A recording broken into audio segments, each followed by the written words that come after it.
Welcome to Saturday Night's Hockey, the best hockey show around. Let's dive right in. Tonight on the show, we have a lot to cover. We're going to rate the rookies and talk about the Lightning and how the young guys are stepping up, talk about should the Canucks blow it up, and a lot more. We are going to jump right in and start with the rookies. And the way this works is we're going to grade all these rookies. Brad has the sheet with all the rookies on it, and both of us are going to give them a grade. Yeah, but I have 10 of the top rookies so far, and there's, of course, guys that are injured or something along those lines, but I have the top 10 in the league, so we can rank those guys if you want to rank them or grade them however you want to. Yeah, grade them. Let's do that. So the first one I have is Matthew Schrader, defenseman Schaefer of the New York Islanders. I'll let you take this one first. The Islanders are a surprise team so far this year. I'm going to rank him. What are the rankings? But is it A to F? F is horrible. A is really good. I'm going to say A because the Islanders, again, they've surprised everybody so far this year. So I'm going to give Schaefer and you might hear us talk about the Islanders later on. Mm-hmm. I'm also going to give Schaefer an A. He was a top 10 pick in the draft this year, and there was talk, is he going to start the year with the Islanders, or is he going to go back to junior?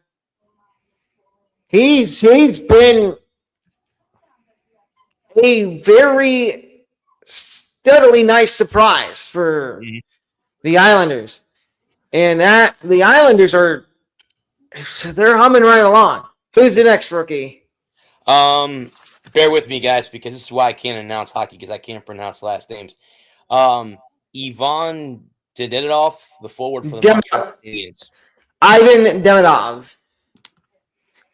I'll take this one first. Demidov, I'm going to go B-. Montreal, as we know, is in the same division as the Lightning. Montreal's stacked with young guys. You could go, like I said, Demidov's a B. They've got a goalie, Jakub Dovich, who I know he's not on this list, but I'm also going to give him a B- because he's been a really good backup for Montreal. But back to Demidov, he might be the next Ovechkin. And I know the kid's still young, but that just, and I know putting him in the same category as Ovechkin it might be too early for that. I'm gonna give him a B2, bud. Again, they have a good coach, a Lightning brass in Marty St. Louis. Legend. Has his jersey retired in the rafters at Benchmark International Arena. I want to say Amalie, but it's no longer called that. No, he's doing a good job. Montreal, if you guys remember, beginning of the season, they were the top team in the Atlantic Division, so they're not going away. I think they're like third or fourth in the division, so they're not going away, and they're young. And what the cool thing about being young is you start to get experience and you start to get good. And I'm sure that Canada wants to win a Stanley Cup. I'm sure they're mad that the United States team has won the cup since 1993. That was the last time the Canadians won a Canadian franchise won a cup, and that was the Montreal Canadiens. So there you go. So, yes. The next one, but I have is Beckett Sinanik, the forward for the Ducks, Anaheim. If I'm pronouncing that last name correctly, I'm not sure. Beckett. It's Sennecke. Sinick. I'm not sure if that's how you pronounce it. Let's just call him Beckett. That's fine. Beckett. I'll let you take this one first. And here's the thing, the Ducks, we're going to talk about them again later because, like we said about the Islanders, the Ducks are also a surprise team. And I gotta give you a grade for Beckett. I gotta say something too, real quick about the Ducks. I like the fact that they've gone back to that Mighty Duck logo. I do too. They need to go back to the old mauve and green. That would be badass to go back to. Oh, didn't mean to swear, but that would be cool to go back to that. Yes, it would. That uniform setup. I'm gonna give Beckett. I'm gonna give him a B2. Again, another young team like Montreal is up and coming, so I'm gonna give him a B. Again, the thing is, if my memory serves me correct, I believe Joe Quenneville is the coach in Anaheim. I believe he is. I'll look that up, but hang on, just. I am going to give Beckett Sinicki a minus. The NHL, and I was watching a video earlier of this guy talking about Cutter Gauthier and Beckett Sinicki and how the NHL has a problem now. Because both of them, and look at Cutter, not to get off topic, but look at Cutter Gauthier. He was in Philly, and he really wasn't doing anything in Philly because they had Torts. And we know, as Lightning fans, we know how Torts is as a coach. Mm-hmm. Mm-hmm. You either love him or you despise him. It's that simple. Yes, that's very true. That's very true. And yes, Joe Quenneville is the head coach in Anaheim. Yes. Who is the next rookie? Yaroslav Askarov, the goalie for the Sharks. I'm going to give this an A. Nashville. Nashville front office, Barry Trotz, we need to have a serious conversation. You gave up you traded the wrong goalie. You should have got rid of UC Saros and kept Askarov. Look what Askarov's doing in San Jose. He is and not to discredit their young core and the old trusty veteran in Tyler Toffoli. But Yaroslav Askarov has been nothing short of spectacular. What would you rate what would you grade Yaroslav Askarov? I would give him an A as well. There's a bunch of problems in Nashville. I mean, there's a bunch of problems with the Predators. Well, and we could briefly after this segment talk about how Nashville's talking about trading a certain player. I'm not gonna spoil the name quite yet. I would give him an A. Again, another team that has a lot of young players. And you know what? San Jose's been down for so long. And I'm sorry for everyone out there that believes since the Thornton, Pavelski, Chichu, Nabokov. Yeah. I mean, there are certain teams that people go, oh, they're going to be bad forever. Well, no, sooner or later you get the right coach and you get the right amount of, you get the right players and it turns around, and this could be that start for the Sharks moving forward. So I'm going to give him an A. Who is the next guy?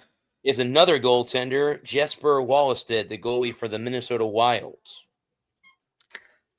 I'm giving this one an A+ because he's the main reason the Wild are fairly competitive in their division. And without Wallstedt, I think Minnesota would be bottom of the league. What would you give Mr. Wallstedt? Yeah, I'm also an A+ as well. Minnesota's finally gotten out of the dark days of those two big contracts, and I forget the two players that they signed to long-term deals. Parise and Suter. Suter, yeah. So they're out from underneath that. They signed who's the kid that plays for them that's very good? Their forward. Kirill Kaprizov. So they got him signed. So now they're going to build around him, and just like with the Twins, they need to win a playoff series. Poor Wild get in the first round of the playoffs and can't win a playoff series. So until they can get over that and hump, you know what? I like the one of their young defensemen, Brock Faber. okay.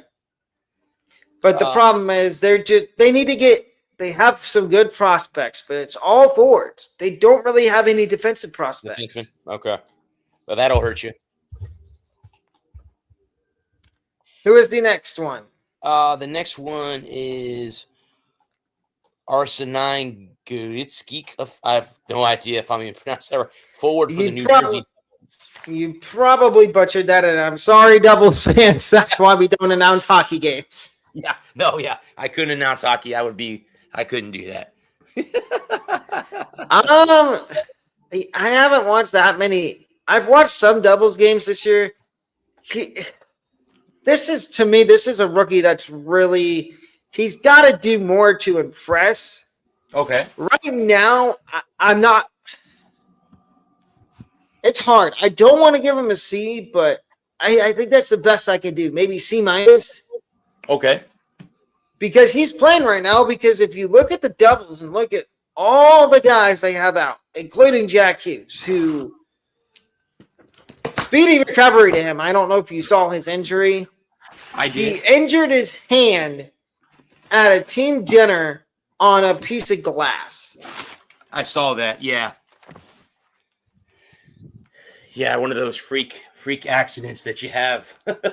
You don't think you're going to ever encounter it, and you encounter one. So, yeah. No, and it, like with us hockey fans, you think you've seen every injury you can, and a new one comes up. Uh-huh. Yep. What are you gonna rate this rookie?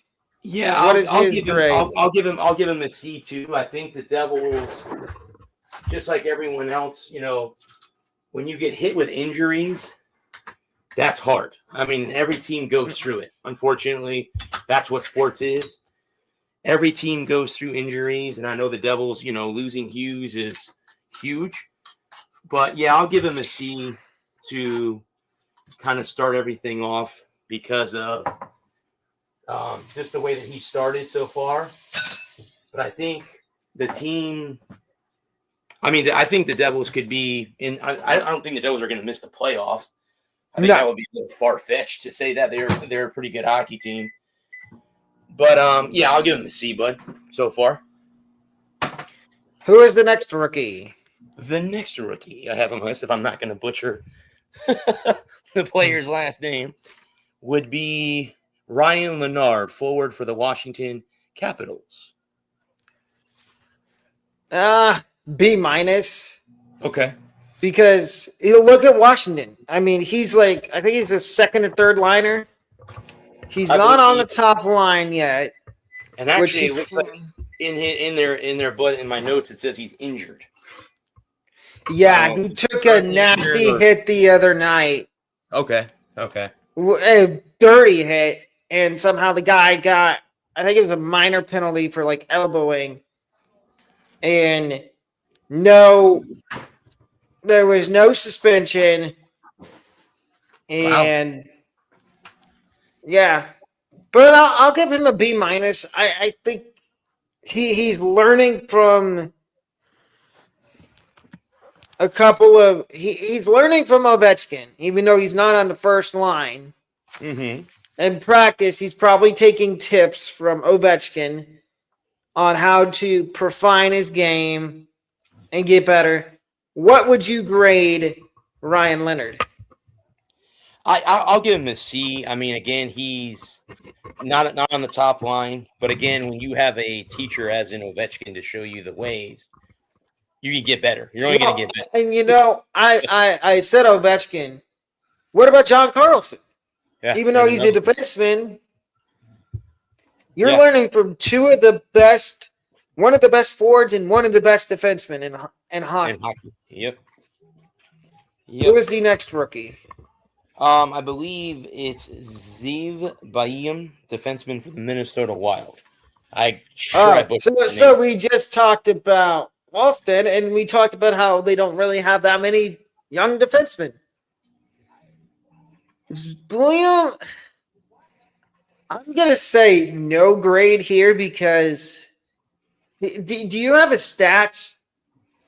I do not, but all I know is that his fantasy ranking is 193. So that's his I'm fantasy. assuming he's not on the top lines, the top pairing, but he's a rookie. You know what? I'm gonna be nice. I'll give him a B. He's I he's was he's, thinking the same thing. Yeah. he's learning from Jonas Brodin and the other veteran defenseman they have there, and he's learning from another young guy in Brock Faber. Yeah, I agree, but I'll give him a B as well. Yep. The next one is another defenseman, Artelam the Veshkinov, defenseman for the Chicago Blackhawks. Lushunov, Veshunov, yep. Artem Lushunov. Um, we could call them the Chicago Bedards, but yes, they still have Connor Bedard, but they know how to draft. Lushunov, I think, could be, and I know this is steep praise for a guy that's only in his first year, and we might get some wild comments. Dare I say, he could be the next Duncan Keith. Yeah, yeah. I'm sure there's going to be a lot of Blackhawk fans that go, what? Yeah, I know. Blackhawks fans. I know what you're going to say. You're going to say, whoa, it's too early to be comparing him to Duncan Keith. Pump the They'll probably say, pump the brakes, pump the brakes. Or Brent Seabrook, who also played for Chicago. Mm-hmm. But Lashunov's going to get a B. I like how he plays end to end. And here's a word that everybody uses. He's got that 200-foot game. And you've probably seen it the couple times that the Lightning have played Chicago. I have. What would you grade Artem Lashinov?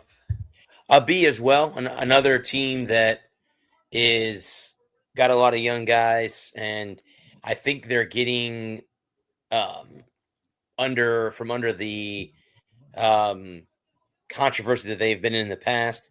Yeah, I'll give them a B as well. Who is the next rookie? The last one I have is Brandon Bowman, forward for the Vegas Golden Knights. Let's say this, his first few games, he was putting up some points. I'm going to give him I'm probably going to hear it from Vegas fans. C+. Because the only and Vegas is another team that's kind of ravaged with injuries, and we could. That's another thing we could talk about in a second is their Golden Knights goaltending situation, because there's an interesting name back in the fold that people think shouldn't have got a second chance. I'll give him a C as well. I started off very well, kind of dropped off a little bit, so I'll give him a C as well. And to our next segment, and the Vegas Golden Knights, and I mentioned it a second ago, they've got an interesting name that just made his return to the NHL the other night after being gone for 2 years, dealing with some off-the-ice stuff where he was part of the World Junior team for Team Canada. It is Carter Hart. And I know what people are going to say, oh, he shouldn't be allowed to be in the NHL because of what he did. As we like to say, innocent until proven guilty. Correct. Now, on to the bigger fish, and that is the Nashville Predators. And the bombshell is they're talking about trading some of the guys that they signed last offseason. And one name specifically that both Brad and I know very well. As a matter of fact, I know him too well. He used to live in my old neighborhood when I lived in Florida. Steven Stamkos. Yeah, Stammer, everyone talked about. I'm going to say this. Mhm. I think Stammer made the wrong choice going to Nashville because there's other teams that wanted him. Yeah, I was on the bandwagon when they first traded him away, but what I've seen with Jake You mean Gensel, when they let him go? let him go, and I don't care what anyone says. He is a power play guy. He can't play 5-on-5 anymore. He just is not a good 5-on-5 guy anymore. And you could see that in the years. I know he played one shift in our first, I think in the 2020 Cup, or was it 2021 Cup? I think it's 2020 because we went on our first Cup, the COVID Cup. He had one shift, but he has not been a very good 5-on-5 guy for a long time. And you know what? Look at his numbers. I think he's a minus 30 or something now in Nashville. You can look. I'll look it up real quick, bud, and see what his stats are. If that's so, wow. Let me see real quick. And Jake Gensel is, in the pluses. So that's what I'm getting at. The fact of the matter is, he has dropped off that much. Let me see. NHL.com. All right. So this is on Nashville. He is currently a minus 10. 28 games played, 8 goals, 3 assists. He only has 11 points in 28 games. So yeah, I mean, and people are saying, "Oh, bring him back to Tampa." We don't. I know we have a lot of injuries right now. We don't need him. Nope. No, we have a good chemistry here with the guys that we have. And all the guys that we've been bringing up from. Well, we'll get to the Lightning in a second. Yeah. But if he gets traded, he's going to get traded to a team. New Jersey is the one that they're talking about. Oh, that's interesting because I thought maybe, just maybe, he would go to Toronto or one of the Canadian teams, being that he's from Canada. Well, Toronto, I know the Leafs beat the Lightning last night, but Toronto is, I think it's 3rd or 4th place in the Atlantic. I believe so. I think so. I think they are. I know the Panthers are outside of the playoffs. Couldn't be any happier. Couldn't be any happier. Either. I couldn't either. Being a Lightning fan, you're kind of happy that's going on right now. That's going to segue us into our segment about the so-called Lightning and how they've had to call up a lot of young guys from Syracuse. The latest being Brandon Halverson because Andrei Vasilevsky went on IR. Who are 2 or 3 guys that you've noticed, like right off the rip, that have had to step into the lineup because of injuries for the Lightning that you thought have made an impact? I'm going to start with defenseman Charlie Edouard Gastoul. Yeah, he's one who's really stepped up since he came up from Syracuse. Him, and on the defensive end, I'll go with Emil Lilleberg, another guy that had to step up because you've had McDonough out for a while. I know they signed McDonough to an extension. Hedman's been out for a long, so and that's where I think the Lightning have kind of a weakness is the defensive department with young guys. So if these 2 guys can step up, big shoes to fill. Obviously, Victor Hedman's going to retire as a Lightning player. We're going to see 77 in the rafters. I remember when they first drafted him. I was a season ticket holder when they first drafted him.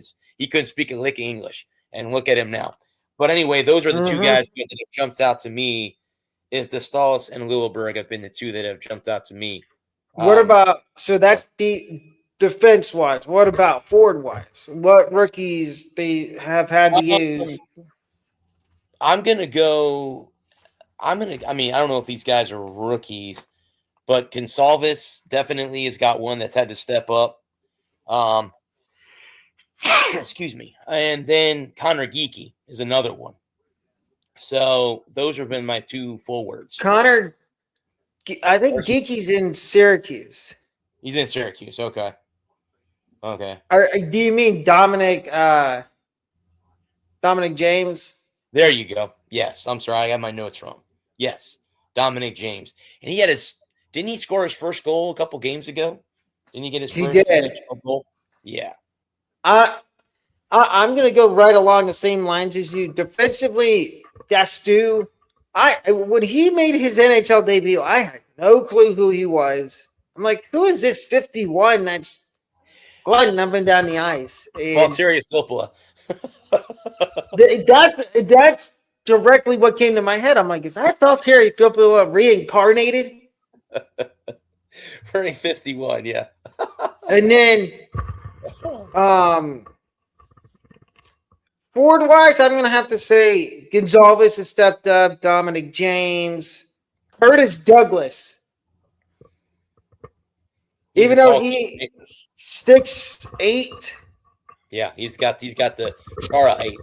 The Chara height. Yeah. And the thing I love about Douglas, he's not afraid to fight. No. Well, they need that scrappiness. That's how the Panthers have beat us the last 2 years in the playoffs. They just beat you up, and no one will fight back. So, yeah. So I've got it on NHL Network. I've got some news for Bruins fans. David Pastrnak is a game-time decision for the Bruins game tonight against the St. Louis Blues. Yeah. I can't. I mean, I think Pasternak's a great player, but I'm not a Bruins fan. He's streaky. To me, he's streaky. Yeah, not a Bruins fan at all. So. No, I'm not either, but good for the Bruins if they can get him back. Yep. But yeah, the Lightning, like we just said, Douglas, he's not and that's the thing, is they need somebody that's willing to drop the gloves and fight. And Douglas, he's gone up against all the heavyweights. Yeah. The one thing I'll say he needs to work on is his balance. He'll get in 2 or 3 punches, then he falls down. Kind of reminds me of the movie Goon. At the end of the movie where he swings and then he breaks his ankle or something along those lines, where you gotta work on your balance. Yeah. And to our next segment, surprise teams, and the first one being the San Jose Sharks. And I'll let Brad take it away and give his thoughts on the Sharks. Well, it's like I said earlier when we were talking about their rookies. You know, they're a team that has been bad for a long time, and they currently sit tied for third in the Pacific Division. They're tied with Edmonton Oilers, who have been in the Stanley Cup the last 2 years. Note that down, everybody. And they're behind the Kings and the Knights, and of course the Anaheim Ducks, who are sitting atop the division at the moment. But again, they're a young team, and that's what makes them scary, is, again, young. Guess what's going to end up coming with that? Experience after a while. And again, when that experience comes, San Jose is going to be right back in the thick of it in the Western Conference when it comes to the Cup and or the playoffs. So nothing to add. I completely agree with what you just said about the Sharks. Now, can they keep this up the rest of the season? See, that there's the $1 million question, buddy, right there. I don't know. We'll have to wait and see. Again, they're currently ahead of the Kraken and the Flames, and the Canucks are. We'll get to the Canucks in a minute. Don't worry. Calgary and Vancouver are not off to a great start this year. And the Kraken they're a 50-50 team too. But Can they hold it together? I think they can probably stay above those three teams. Now, can they jump the 3 or 4 of them ahead of them? I don't know. That's hard to say. That's hard to say. I am going to agree and say the same thing. Next surprise team, we just kind of mentioned them a minute ago, the Anaheim Ducks. They sit on top of the Pacific by 1 point over the Knights and 2 points over the Kings. Again, another, Joe Quenneville's got that team playing good again. Again, Anaheim, for the love of God, please go back to the mauve and green of the Anaheim Mighty Duck days. Please go back to those uniforms. Please. We're back to go. Please. With the Mighty Duck logo, you need to go back to the mauve and green, the Paul Kariya days, when Paul Kariya was playing. But again, this is a team that I think can stay in the thick of it. They're just as good as the Knights. They're just as good as the Kings. The Oilers can't seem to figure it out. And there's a question that I have. How many more years is Connor McDavid going to put up with finishing second before he moves? He's the greatest hockey player in the league, hands down. There's no one better than Connor McDavid. I don't think anybody can argue with that. But how many more years is he going to waste away in Edmonton before he gets the thing to go, hey, I'm not going to win here. I want to win a cup. I don't know. Maybe I could be wrong. Maybe he gets in his whole career in Edmonton. I don't know. But that would just be me, is how many more years is he going to stay with the Oilers? That's my question. So I agree. I think really. Oh wait, yes, there is. There's one more. Pittsburgh, the Penguins. They've been up to a surprising start. When everybody said, "Oh, this is going to be a rebuild year for the Penguins." They're the team, but I think that sooner or later, Father Time is going to catch up to them. I think it may. Malkin, Crosby, Letang. Yeah, it's just Rust.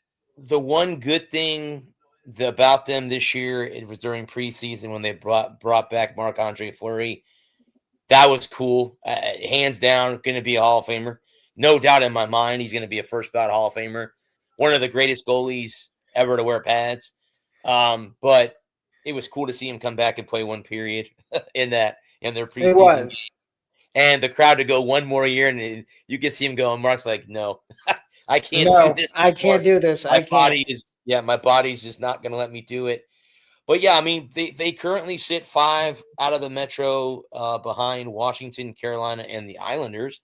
But yeah, they're not. I mean, they're tied with the Rangers at the moment, 1 point ahead of the Flyers and the Devils, and the whole Metro division. Really, if you look at it right now, 7 points separates last to first. That's not a lot. That's a tight division. It's not. That's a tight division. The problem is, look at the Rangers. They can't win on home ice. No, the Lightning got done. I think the Lightning beat them like 3-0 a couple weeks ago. I watched that game at home. But yeah, at Madison Square Garden. Well, and the thing, I saw something the other day. JT Miller, who's the captain for the Rangers, came out and he had a quote where he said, it's so boring playing here. To me, it sounds like he's turning into a bit of a diva. Yes, because look, he begged his way out of Tampa. He begged his way out of Vancouver, which we'll get to Vancouver in a minute. And now maybe, I don't want to say, do you think he's trying to beg his way out of New York? Hard to tell. If you guys ever want to watch how the Rangers are doing, head over to U-Tree's channel. He has a funny things about the New York Rangers. Yeah, I don't know why. I mean, the Rangers they're in the middle of the pack. They're not a team. They're not going to win a cup. I mean, sorry, Ranger fans out there, but you're not going to win a cup. It's just, that's not happening this year. Maybe a year or two from now, maybe. I don't really know. They do have some good young prospects. They do. So, But they do need to get it. I love Jonathan Quick, but Father Time's going to catch up to him. Yeah, he's had some good years. I think his better years were L.A. in LA when they won a cup. He won 1 or 2 cups, I think, with the Kings. So 2. I think it was 2. And I know he was also Team USA, which there's another thing that's popped up about hockey in the Olympics. NHL potentially not going to the Olympics. Correct, because of the rink Arena size. not being done. Correct. Yeah. So, but yeah, the And Rangers. now, ladies and gentlemen, we're going to go into our next topic and talk about the Vancouver Canucks and give our opinion on if they should blow it up or if they should stand pat. And Brad, you can how about it? Well, I want to say this first. There's rumors circulating out there that New Jersey has started talks with Vancouver about a Quinn Hughes trade. Go ahead, give your spiel on if they should blow it up or. Yes, I think it's time. Sorry, Vancouver, and sorry, the hockey guy Shannon on YouTube. He's a big Canucks fan. Grew up in Vancouver. Yes, it's time to blow it up. And if I'm Hughes, I get a chance to go play with my brothers. I'm going. I'm gonna make that jump. So I would want that. My question is, what does the return look like for Quinn Hughes to New Jersey?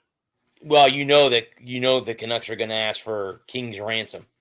They're going to want picks. At least 2 first-round picks. Oh yeah, they're going to want a King's ransom to get him out of there. So if the Devils are willing to make that kind of trade, because a lot of teams, but in certain cases, they want to win now, not later. So if that's what the Devils want to do, then make the trade. But we'll see. They may not make the trade. It might be too much that they're asking for back. So I would agree. And let's get to an interesting topic that has popped up twice in the last week. And I think you know what I'm referencing. It happened to the Lightning against Pittsburgh. And it happened again 2 days later with the Panthers. Brandon Hagel gets crunched trying to knock down a pass. And the Lightning score. It gets reviewed. You know where I'm going. Hand pass, yeah. They call it a hand pass. How? Please explain. How is that a hand pass? Well, no, because a hand pass is if you close your hand around the puck and then throw the puck down the ice. So, no, I don't know where that referee was getting the. Yeah, and that was the tying goal, if I'm not mistaken. Was it not the tying goal? Yes, it was. And it got disallowed, and then we lost the game. That's the first of 3, and we have a game tonight against Montreal. But yeah, I the officiating in about every. Well, I mean, you heard Cooper after the game.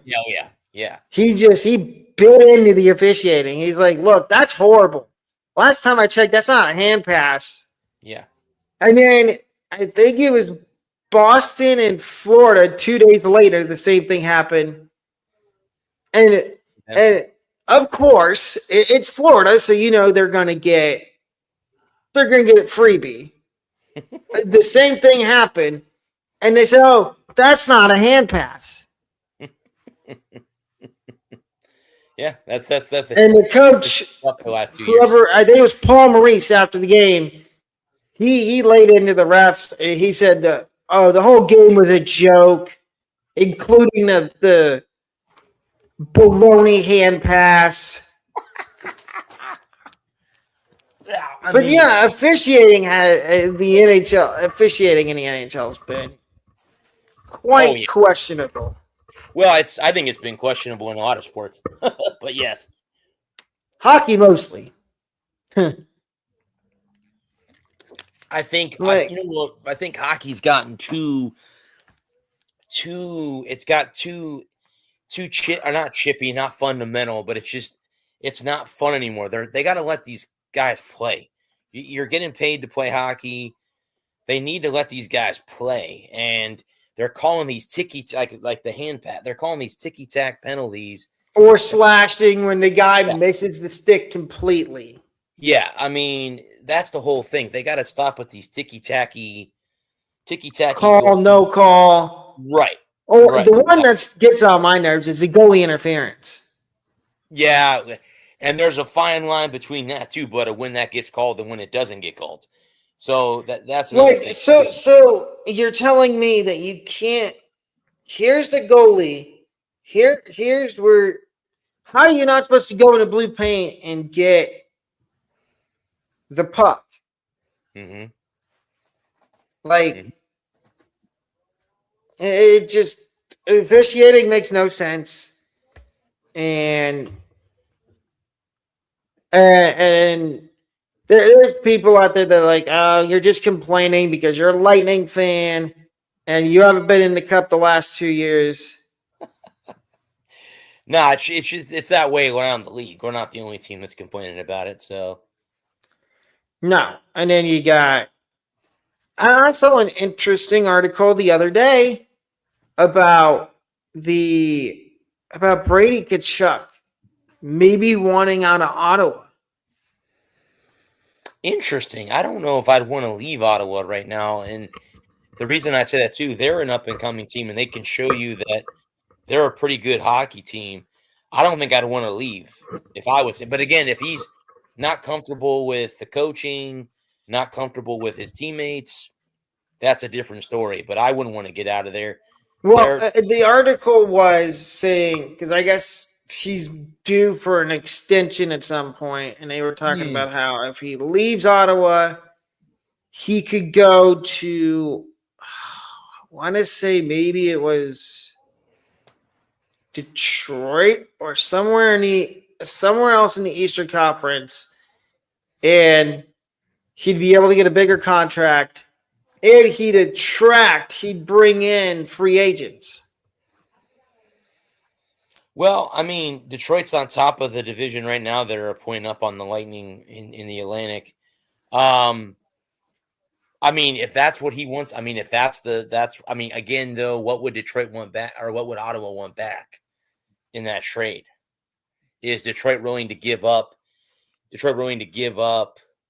players or picks to get him? Well, and Detroit was the other team that was talked about for Quinn Hughes. For Quinn Hughes, if there's a trade that comes up and I'm his agent, if you want out of there before they blow, I think I could be wrong, but I think the wise thing is to blow it up. I think I'd want to get out of there before as they say that, but specifically before the Titanic hits the iceberg. Get out of there before it gets real bad in Vancouver, and go to a team that you can win a cup or at least be in playoff contention this year or into the future years. So, well, and the package they were talking about for Hughes to Detroit was, in return, Vancouver would get 2 first-round picks, Simone Edvidson, Marco Casper, or Jonathan Berggren, and another young guy. Okay. I would take that under one condition. Have him throw in an additional first-round pick. Yeah. I would agree with that. I would definitely agree with that. And that's going to make Detroit better. He'll be an instant. And Yzerman, since he's gone back to Detroit, he hasn't caught that bug that he had when he was a player to bring that team back. Well, he hasn't had the same touch that he had with the Lightning. Right, exactly. So, yeah. But before we hop off, why don't you tell them about your show? Yeah, guys, it's on a special night. Actually, the next 3 out of the next. Well, we're not going to have a show on Christmas week, but the next 3 shows will all be on Tuesday there was a scheduling error with one of my co-hosts, so we have to do it on Tuesday nights, and that's okay with me. That's fine. I always do a show with Alec on Tuesday, so this will go into that. But anyway, we're going to catch up on the WWE, on the college football playoff, that we could talk about the bracket. So I talk about the NFL, Daniel Jones being out. That's going to hurt the Colts. But, Phillip Rivers. They made a signing today with Phillip Rivers. They're bringing him out of retirement. He's going to be a Hall of Famer, Phil. But then again, you come back now, Phil. Now you got to wait another 5 years before you're eligible for the Hall of Fame. So we'll talk about that. Baseball, we're right around the corner from, obviously spring training's a few months away. But though I think there's been trades in MLB. There has signees. So we'll talk about that 8 o'clock, guys. The Walker Report will be on the air at 8 o'clock. That's going to wrap up this episode of Saturday Night Lights Hockey Edition. We will see everybody back here, most likely, probably Tuesday, because Tuesday, Wednesdays are going to be my normal days for YouTube for a while. Okay. But we will see everybody back here on Tuesday. Have a great rest of your night. I will see you at 8 o'clock. Good night, guys.